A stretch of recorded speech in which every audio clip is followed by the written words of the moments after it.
से पहला पाठ जिसका नाम है सूरदास के पद। सबसे पहले मैं आपको बताना चाहूंगी कि ये पंक्तियां आखिर ली कहाँ से गई है। ये ली गई है सूरदास जी द्वारा रचित सूरसागर के भ्रमर गीत से। तो चलिए हम शुरू करते हैं आज की कविता जिसका नाम है सूरदास के पद। पहली पंक्ति जिसके माध्यम से सबसे पहले मैं आपको इससे पहले बताना चाहूंगी कि आखिर ये परिस्थितियां क्या रही, किस समय इन पदों को किस लिए लिखा गया। एक समय की बात है जब श्री कृष्ण मथुरा चले गए थे और वहां से लौटकर वापस नहीं आए। तब गोपियों के हृदय में वीर्य की अग्नि प्रज्वलित हो गई, अर्थात जो दुख था उनको दूर होने का वो के भीतर बढ़ता ही जा रहा था। उस समय श्री कृष्ण ने खुद न आकर उद्धव जी के द्वारा एक योग का संदेश भेजा और उस योग के संदेश को सुनकर जो गोपियां थी उनके हृदय में जो दुख था और ज्यादा बढ़ गया। अब आमने सामने होकर उद्धव जी को कुछ कह नहीं सकते थे, तो अचानक वहां पर एक भंवरा आ गया और भंवरे को संबोधित करते हुए गोपियां कहती हैं उद्धव तुम हो अति बड़भागी। हे उद्धव जी तुम तो बड़े ही भाग्यशाली हो। बड़भागी का अर्थ होता है भाग्यशाली। हे उद्धव जी आप तो बड़े ही भाग्यशाली हो।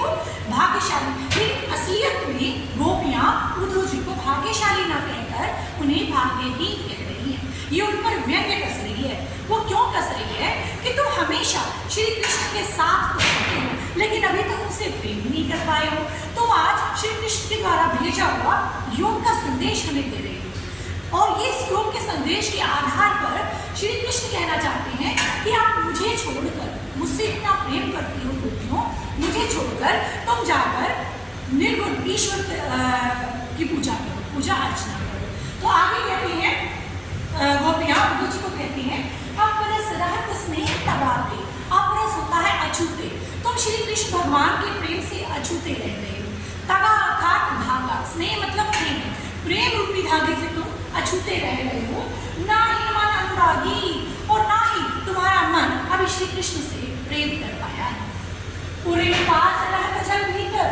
फिर गोपियां उद्धव जी को उल्हाना देते हुए कहती हैं जिस प्रकार पूरे होता है कमल पात अर्थात पत्ता, जिस प्रकार कमल का पत्ता रहता है जल के भीतर कमल का पत्ता रहता है लेकिन देह न लागी, किंतु उसके शरीर पर पानी की एक बूंद भी नहीं गिरती। उद्धव जी आप बिल्कुल वैसे ही हैं। जो जल तेल की गागी बूंद न ताको लागी। जिस प्रकार तेल की भरी हुई मटकी को, तेल के भरे हुए मटके को अगर हम पानी के भीतर डुबोएंगे और उसे बाहर निकालेंगे तो उसके ऊपर ही पानी की एक बूंद भी नहीं ठहरती। तो यहाँ पर उद्धव जी की तुलना यहाँ पर कमल के पत्ते से के साथ की गई है, तेल की भरी हुई गगरी के साथ की है। इसके बाद वो कहते हैं प्रीति नदी में पाँव न बोले। गोपियां कहती हैं हे उद्धव जी आप श्री कृष्ण के पास तो रहते हैं लेकिन आपने अभी तक उनकी प्रेम रूपी नदी में बोरे हो पाँव मतलब पाँव को बोरे मतलब नहीं डुबोया, नहीं डुबोया। कहने का तात्पर्य यह है कि उद्धव जी आप हमेशा श्री कृष्ण के साथ रहते हो लेकिन अभी भी आप उनसे प्रेम नहीं कर पाए हो। दृष्टि न रूप परागी।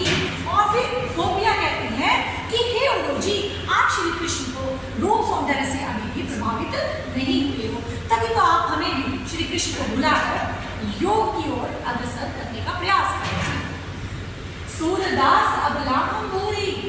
गोपियां कहती हैं, सूरदास जी कहते हैं कि गोपियां कहती हैं कि हम तो अबला हैं। अबला अर्थात कमजोर, भोरी मतलब भोली भागी नारियां हैं, है ना। हमारा प्रेम कैसा है, गुड़ चाटी जो पागी।